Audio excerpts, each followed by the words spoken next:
Hey you guys, welcome back to episode 14.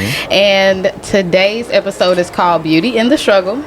I'm gonna tell you, I was influenced. I looked through your page, did my little research, and you were talking about, how you went through struggle and I guess how you created your brand. I'm assuming I guess we're gonna figure that out today. Yeah, for sure. Okay, so my special guest today, his name is Jimmy, and you are the owner of Slept On Clothing. All right. Yeah. So, how are you doing today? I'm doing awesome. I cannot complain. I'm having a great day, actually. That's good. I'm having a good day. Okay, so what inspired you to start Slept On? Whew.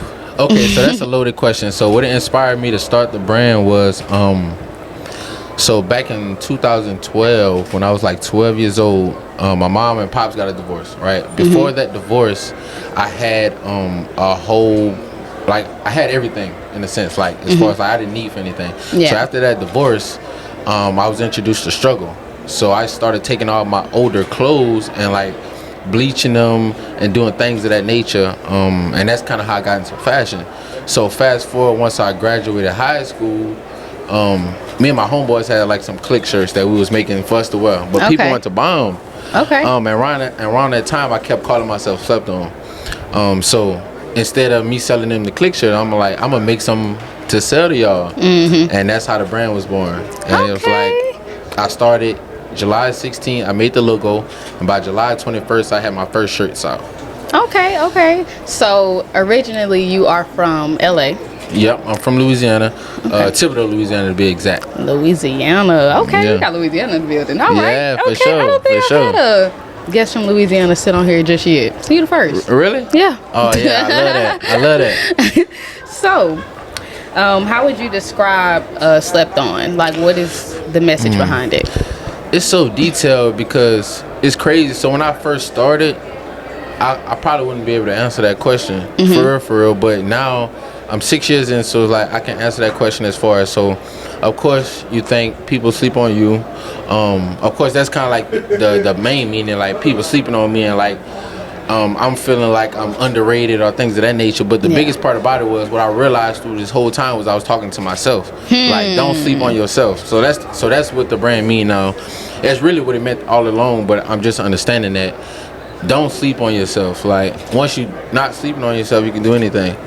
So that's what it's about. That's the message I'm pushing. Okay, you got my mind racing now. Okay. Yeah. So I like that you said that because I was just telling one of my friends, like, on the outside, inside looking out, you think that you're doing stuff for others, but you're really doing it for yourself. For myself, So when I started my podcast, I wanted to help others, but the more I do it, the guests that I meet, the stuff that they say, the stuff that I say, the stuff that we go through in life, it really helps me understand that this is more so healing to me.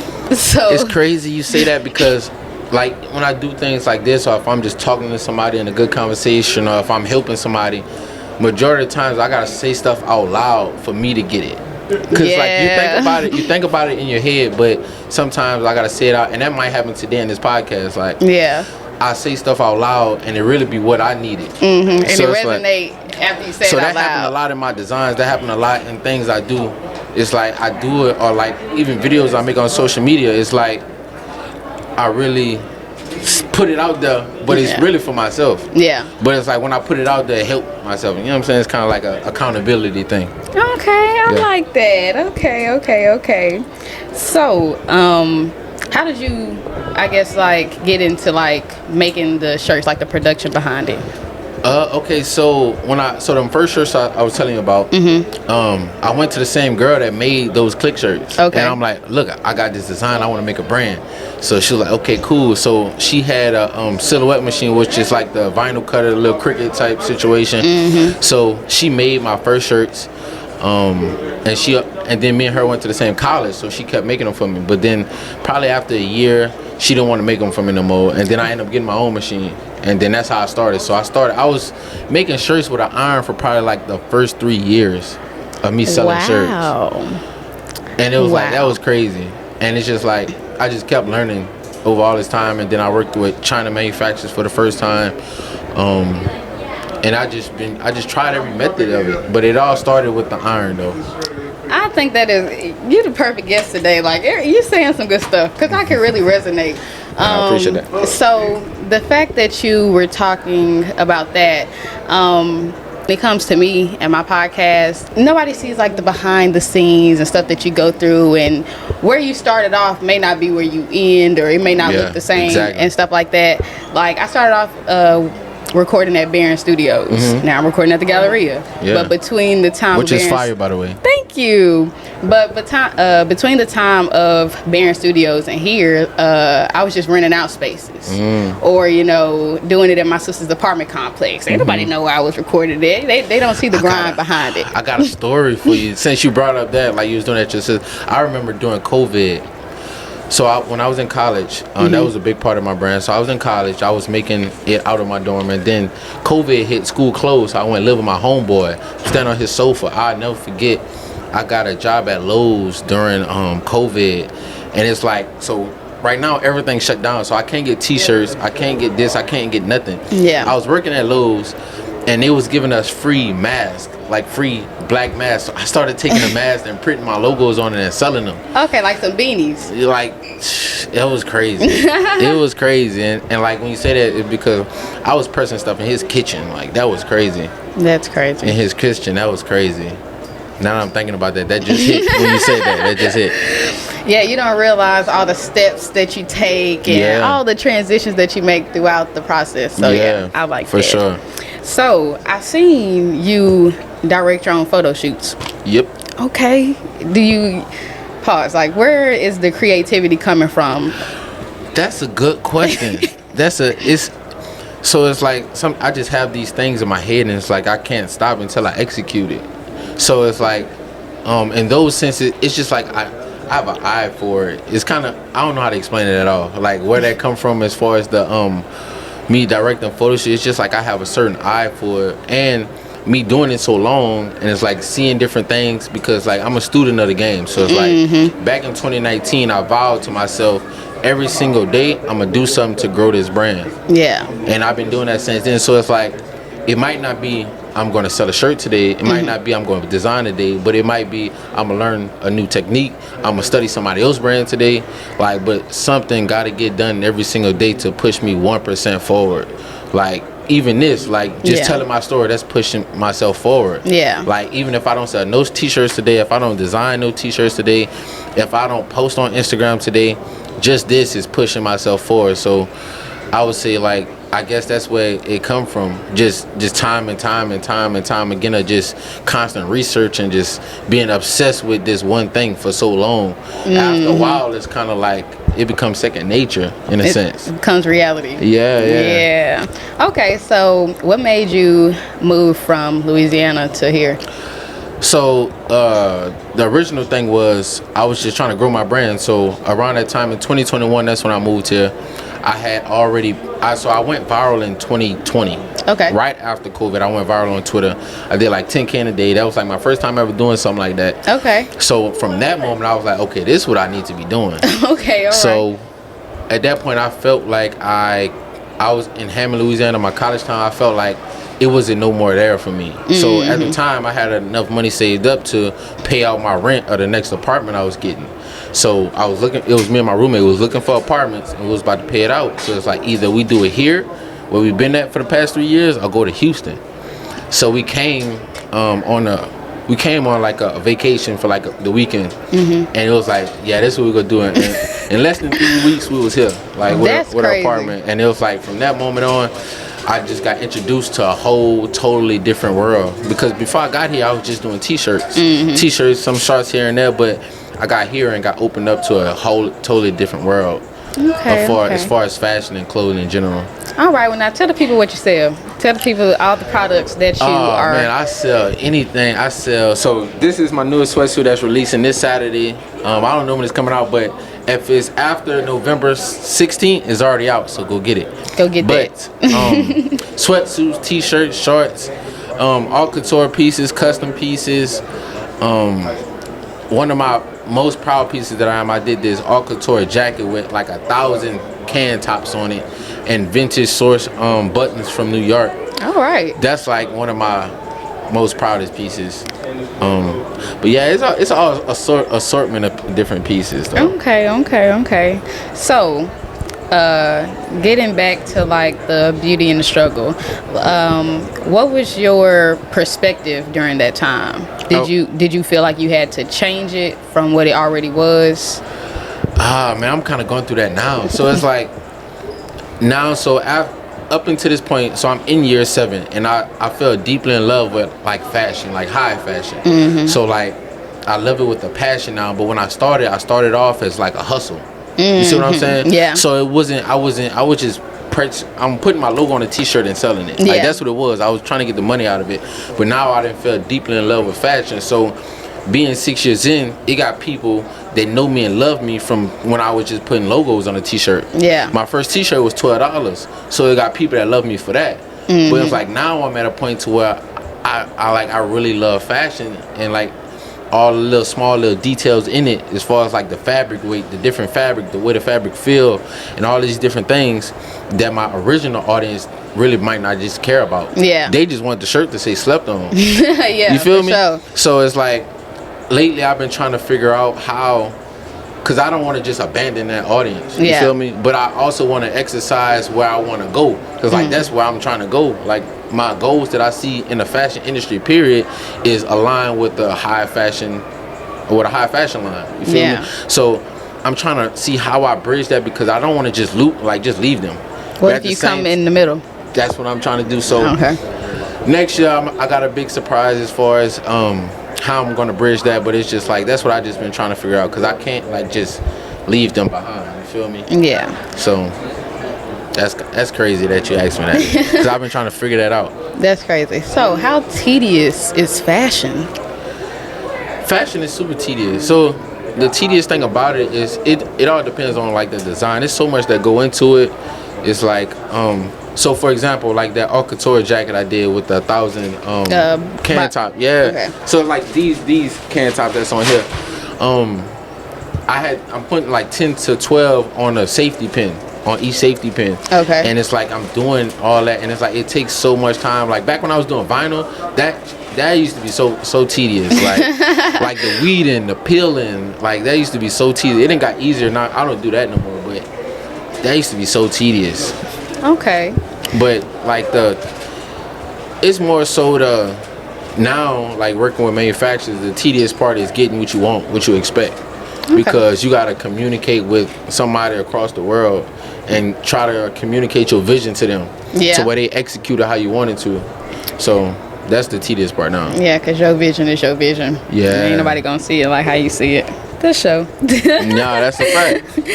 Okay, so building a brand is not easy. So what struggles have you faced, I guess, like throughout your process? With building a brand, some big struggles. So one of my main struggles was I had a money management issue. Like I didn't know how to manage my money correctly, and not to blame it, but it was kind of like just the way I grew up, what I was used to. Like I was a person that, and somebody watching this may understand, like when you know you got some money coming in, I didn't already spend it in my head before I got it. Yeah. You see what I'm saying? Like it's like I knew I got a check coming in, and I know okay, I'm gonna get this, I'm gonna get that, I'm gonna get that. Then I'm gonna have this much amount left, and I'm gonna chill type of situation. So it's like that was one of the biggest things that produced a lot of problems with me growing my brand, which is kind of a good thing, because I fixed that now. Like, because for 3 years after I did that 10 can a day, I was living off just about. I quit all my jobs. I dropped out of school, and I went with the brand full time. So for 3 years, it was just clothes, no job. Stop playing. Subscribe to the More Life Podcast. All right, now we're back officially. We're back. Okay, so I want to talk about your designing process. So what creative process is behind your designs? That's a good question. She got some great questions. Thank you. So my design process, for example, lately I've been pulling from a lot of real life experiences. Okay. So for example, a lot of people don't notice, so like you see like it got these can tops on these sweatsuits. So this comes from my grandfather. Okay. My grandfather is 92 years old, and when I was young, like real young, he used to sell soda cans. So like nobody around my family couldn't throw them away without him like, nah, don't throw them. So like he used to have big bags next to the house filled with soda cans because he used to sell them for like 7 cents a piece. Okay. But he always took the top off and used to have a bunch of them in like Ziploc bags around the house. Okay. So that represents him, which is why I did that haute couture jacket. Like that was for him, because like now he's like 92 and it's like it's crazy. Like and it's like he's still getting around. Like nothing wrong. He good. So that's good. That's so a like blessing. that's how like my design process kind of goes now. Like I love to pull from real life experiences. Like I just did this one hoodie that nobody's seen yet. It's like it's a passport hoodie, but I got that design from. I just went to a travel festival, and like that just inspired me. So like that's kind of like how my design process goes. Like I love pulling from real life experiences because that way the emotion is in the clothing. Is in the clothing, and it's like it's gonna resonate with different people for different reasons. Yeah, but it's there though. Yeah. So that's kind of how I go about it. For sure. Okay. So speaking of festivals, we have Slept On Fest. Yes, we have Slept On Fest. Tell us about it. So Slept On Fest, it's an annual festival that I host in my hometown every year. Okay. Next year will be the 4th annual. We just had our 3rd annual in September, which was fire. The first time, so this year we had about 40 vendors, and the whole goal with that is just to increase the amount of entrepreneurs in like my hometown, like so like the young entrepreneurs. So we do have a real young audience with that festival. So like this year I gave out an iPad. I gave out how to start an LLC and how to get your EIN. I gave that out for free, like the package. Oh, that's what's up. Educating the people. Yeah, and I also gave out like free clothing manufacturers at the festival. So it's like if you really want the information, it's there for you like at the festival. So that's the whole point of the festival. It got some other festivals in my hometown, and the goal of it is like I want mine to be like the biggest in the city, like as far as like for our community. But yeah, the whole point of that is just to increase the amount of entrepreneurs in my hometown. I like that. It's crazy that you say like you want to, give something to them, stuff like that. So I want to do a podcast workshop. Okay. So I want to help people that want to get into podcasting, help them figure out how to come up with their research, how to set up, prep, talk to different people and stuff like that. So yeah. That's super fire. So another thing that's crazy is, so like I'm gonna give you my pinnacle with the fashion industry. Okay. So like I feel like personally Slept On is just my entryway. Like that's just my beginning. That's not like my forever. So like I feel like this is what's gonna give me my capital for like what I really want to do. But like my pinnacle is I want to create a like a record label like for like music. I want to do that but for clothes. Okay, that'd be really cool. So like sign like people that's in my position right now that got something going for themselves, just don't have the capital, don't have the resources. I could sign somebody like that and then bring up on the team, and I already own the factory, I already own the marketing company, I already own this, so I just take you and your talent and push you through the system and teach you and guide you, and then you go out and flourish after that. Okay. You see what I'm saying? You put some thought into that. That's like my pinnacle, so I call that my $100 million idea. So when I'm like in my 30s, that's when I'm switching to when I hit my 30s. Okay. That's the goal. So y'all off camera, he did say that he was 24. Okay. Yes. So since I feel like my podcast is for people that have transitioned from teenage years to adulthood, what was your time like during those years? Like transitioning. Was it hard? It was difficult. It was different for sure. And I'll probably say I transitioned very recent, like probably last year, beginning of this year, like around that time when I fixed that spending habit, was that transition for me. The biggest thing I learned in that was I didn't have to struggle, because that was something I was telling myself, like I had to struggle to make my dream work. Like I used to say that like when I was like not working to like make my dream work. I used to tell myself I had to struggle, which was not true. I learned how to manage money for real.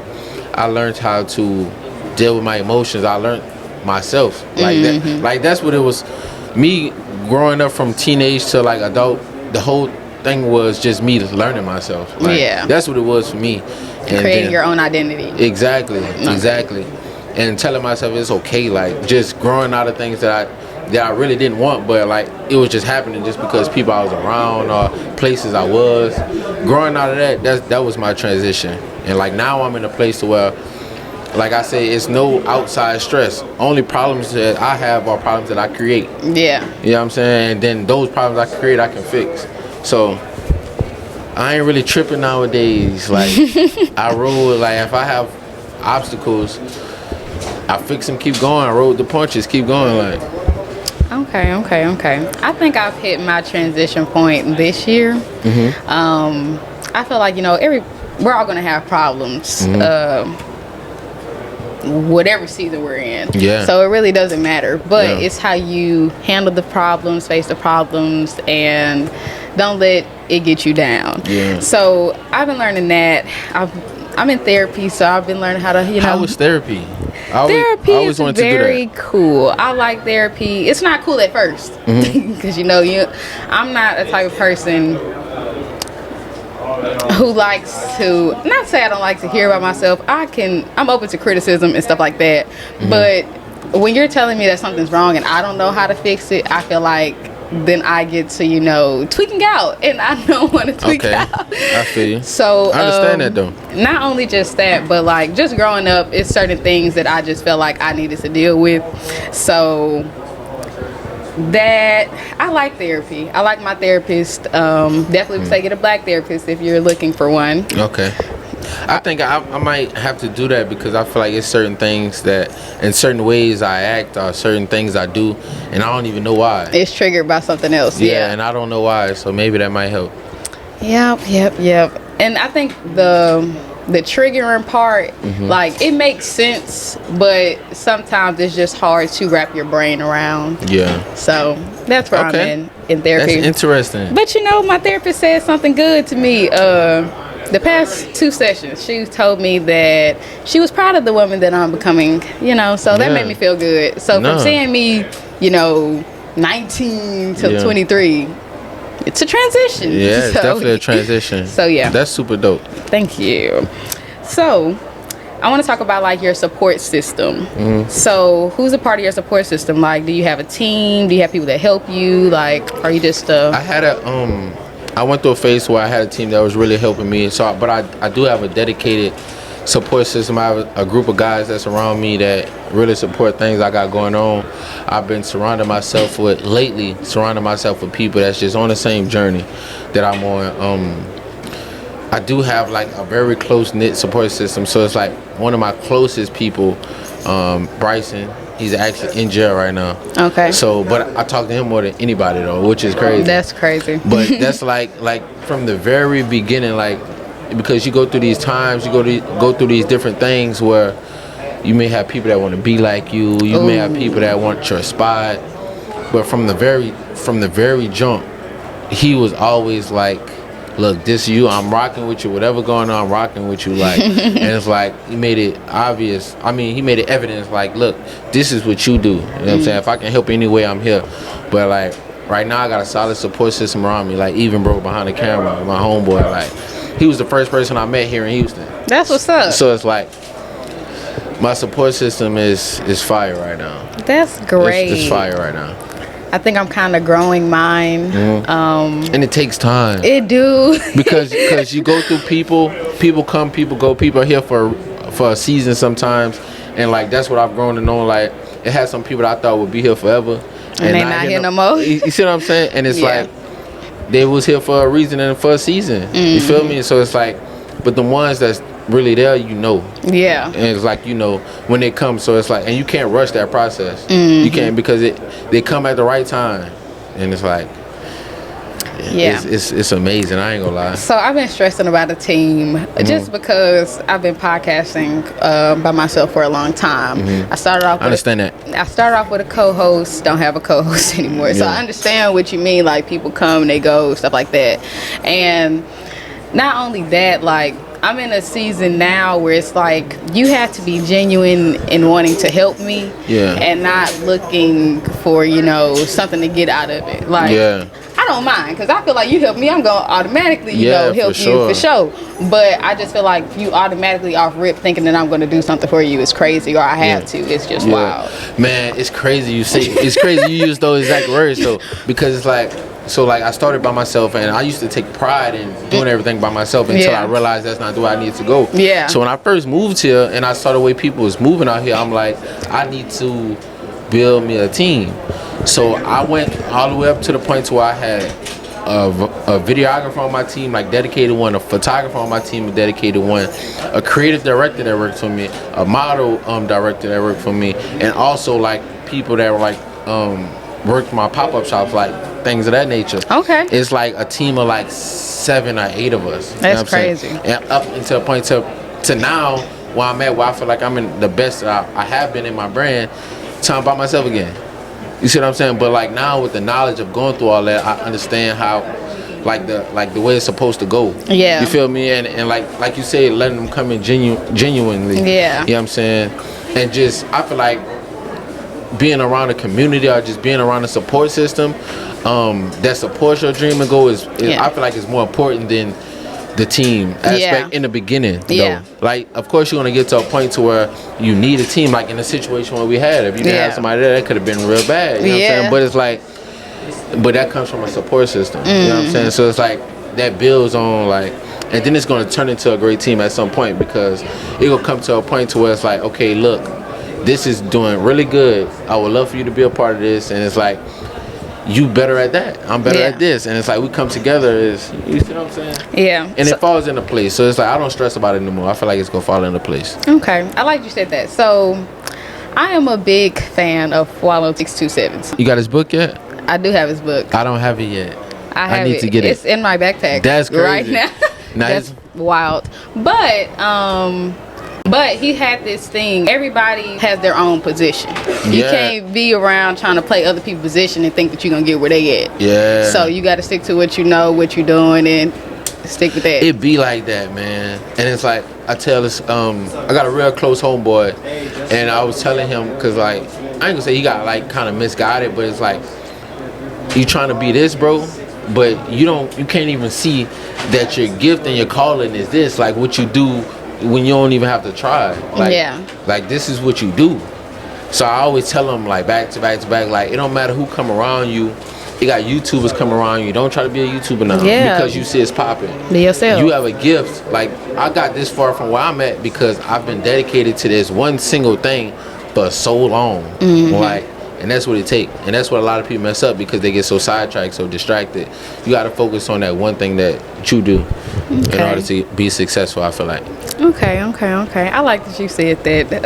I ain't gonna bombard you with hella questions. Nah, do you think? I'm okay. I ain't gonna do you like that. But the questions are definitely flowing. Okay. So, for people who are struggling and may feel hopeless in like a bad situation, what's some advice that you could give them? For people that are struggling or hopeless in a situation, I would say as cliche as it sounds, it is to keep going, like no matter what. So one of the main things I live by now is like there's no obstacles out here. It's only like we tell ourselves that like we might have something like a situation, but it's not no obstacles that stop us. We stop ourselves. Yeah. Like we tell ourselves like, dang, I can't. Like that's like I can't do that. Like, and that's what I've learned. Like once I stop doing that, it's no obstacles out here. You're like, yeah, we might have to like do extra work to get up out of it. Like what I'm doing now, I'm working 10 times harder because the past year or so, I haven't been at the top of my game. I haven't been dropping big releases like I should have been. Like, but that could have stopped me though. Like that could have just ended everything. I could have went get a job and just, you know what I'm saying? But you gotta take that as fuel. So I would say if you're going through something right now, if you're struggling right now, you need to use that to your advantage. Like something I always used was the power of broke. So it's like when I didn't have the money to hire a photographer, when I didn't have the money to like go to studios, I used the power of broke. I used my phone, I used what I had. Like I said, I was using an iron for my first 3 years. Like you gotta use your struggle to your advantage, and that's what's gonna create the uniqueness about you. So it's like I just feel like it ain't no excuses. That's just the way I look at it. It ain't no excuses no matter what. Like I don't care what you got going on. If like for example, Wallow, like if Wallow can come out here and be a multi-millionaire, it ain't no excuses. Yeah, it's not no excuse for at all. nobody. Like it ain't no excuse. I don't care what you got going on. It ain't no excuses for nobody out here. So it's all on you. A saying that I say, people ask me, oh, how do you do this? How do you do that? I don't really think about it as far as like, oh, I'm recording at the Galleria. I just think about it like I have to do an episode. You know, like Exactly. I have to get stuff done. Like I have to get shit done. Like Exactly. that's how I think about a lot of the things that I do. It's execution for me. Yeah, it's crazy you say that because on the way here, I literally posted. I'm like, I had a drink and I was like toast to myself because I realized the success in this is in the execution, because it's like I can't control the outcome, but I can control the work that I put into it. You feel me? Like, so it's like I don't know if this sweatsuit go sell out, but what I do know is I know certain things that can possibly produce that outcome, so I need to make sure I do that. And that's why I find my success in. So if I do everything I said I'm gonna do, as far as all the work I said I'm gonna do, then that's successful for me. Like I did what I said I'm gonna do. And then if I keep doing that, it's gonna eventually, I'm gonna reap what I sow. You feel me? Yeah. Okay, I like that. God, that was well said. Look at that. Look at that. So, for people who want to start a clothing brand, what would be like 3 tips that you would give them? For people that want to start a clothing brand, first, figure out why you're in it or why you want to do it. So it ain't no bad thing that if you want to come in it just to make money. Like, that's not a bad thing. Like, if that's what it is, you got to understand that before you start, though, because it's 2 different ways you can approach this. So first tip is figure out what you're in it for. If you want to be the next fashion designer, okay, cool. If you want to come in it because you want to run up a bag right quick, okay, cool. If you want to do it because you got some other motion going on and you just want like merch to push that further, you got to understand those different things because it's different avenues. Second tip I would say is take it serious, do your research, and the third tip is just do it, because your first drop always go sell out, because your family gonna buy it, your close friends are gonna buy it, but then after you get to your third, fourth drop and some people money low, you tired of promoting, you think you're doing too much by posting so much, it's like that's when it get hard. So you got to push past that. That's why I say when it's cliche as it sounds, you got to keep going. No matter what, like even when it's going rough, when it's tough, when you ain't selling and all those things, you got to keep going. Time for some ass tonight, baby. Nah, that's funny. That's funny. All right, I'm dead. Nah, you good. All right, so I want to get into your transition from Louisiana to Houston. Okay. So how was that? It was crazy. So I always tell people I was making shirts and selling shirts, but when I got to Houston and I seen people, they was out here making denim from scratch. Like, they was making denim from scratch and making jackets and all these different type of things from scratch, and that just messed my head up. Like, I'm like, I gotta step my game up, because like I didn't get my first heat press until probably like 5 months before I moved to Houston. That's crazy. So it's like I just got a heat press and they out here like making stuff from scratch, and like that was crazy. So when I first got here, I got introduced to the nightlife scene, and that's really how I built my name here. I hit that, then I started doing pop-up shops every Friday, Saturday, Sunday. I did that for probably like 4 or 5 months straight. Every Friday, Saturday, and Sunday at like different lounges and clubs. Just that didn't really give me a lot of sales, but it got my name out there. Like, people recognize my face, they recognize the brand, which was good. And that's kind of like, that was my like transition. It's like I grew up out here as far as like from a teenager to adult. And I just realized there's so much more to life when I came out here, because like now when I got here and I talk to so many different people and I meet people from New York, from Chicago, from Cali and things of that nature. Like when I was growing up as a kid, I only knew what was going on around the corner. Yeah. Like I didn't know like around the world, and just talking to people, there was like, I was living in Philly when I was 12, and I heard about such and such in New York. That's what got me into fashion. I'm like, bruh, I only knew what was going on around the corner when I was growing up. So it's like moving here, it just opened up my eyes so much, like as far as what's possible, and like just actually seeing it. Like passing by, I used to pass by this Ferrari dealership every day by where I used to live, and it just opened my eyes to like what's possible. Like, I love Houston, I ain't gonna lie. I love Houston. Okay, so I believe you went to New York Fashion Week. Yep. Okay, how was that? It did the same thing. Like, that was the same realization like when I first came to Houston. Like, I went there, fell in love, I wanted to leave instantly, like move there instantly. Because I had a habit of, like, I stay in a spot like for 3 years after I feel like personally I figured out the system of what's going on here. Like, in my college time, I figured out the system. I felt like everybody that needed to know what I had going on knew what I was about. And after that, I felt like it was time to dip and go somewhere else and do it. So I feel like this year was going to be the year I left and went to New York. I feel like in the fashion scene here in Houston, I figured it out. Like, I understand it, and I was about to dip. But this time, I'm like, let me stay. Now that I understand the system, let me conquer it and rise to the top of it. Yeah. Instead of dipping, and then, because if I leave and go to New York, I'm going right to the bottom of a bigger ocean. And starting over again. And I gotta learn. I'm gonna keep growing, but because if I get there and I grow up there in New York, I'm gonna be past people here or whatever. But I'm like, let me not do that yet. Let me stay here where I'm at, where I'm good, where I'm at. I know the system, like, people know me, and let me show them what I can do before I leave. All right. So it's like, that's where I'm at now. Okay. So where do you see yourself in the next 5 years? When I'll be 29. 29. So slept on. So I can't really say exactly because I haven't released it yet. But remember, I told you I got a surprise next.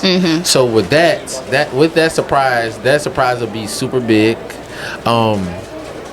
I really have this goal of, I want to be in luxury stores. I can say that. Okay. Like Nordstrom, Saks, and things of that nature. I really want to do big deals with them. Okay. Louis Vuitton has been my favorite brand since I was a kid.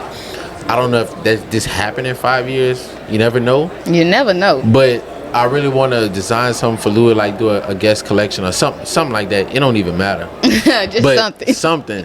But maybe that happened in 5 years. I got some goals next year that last year I probably would think what happened in 5 years. So you never know. But I'm gonna be right on pace to start my pinnacle goal though. In the next 5 years, I should be starting to work on that clothing label, record label type situation thing. Okay. Well, I'm excited to see that. I appreciate you. Okay, so we are concluding the More Life Pod. So I'm gonna ask you one last question. Let's do it. What are 3 tips that you would give to my viewers, whether it's about life or about fashion? 3 tips I would give to your viewers. Never sleep on yourself. Ooh. Tip 1. Never sleep on yourself. Tip 2. Operate in your passion. Operate in what you want to do. I like that one. Because that's where you'll find everything you're looking for. And the last tip, all the success and all the good things that you are looking for are right on the other side of consistency and hard work. Okay, I like that. That's what I was saying. Okay, I lied. I do have one more question. Keep going. I do have one more question. What's up? I forgot it earlier. But, so do you feel like fashion is your purpose? No. No? Fashion is my outlet. Okay. For me to exercise my purpose. Okay, and what's your purpose? My purpose is to help people operate in their passion. That's why I said that just now. Okay. So it's like, I've always said that since I was young.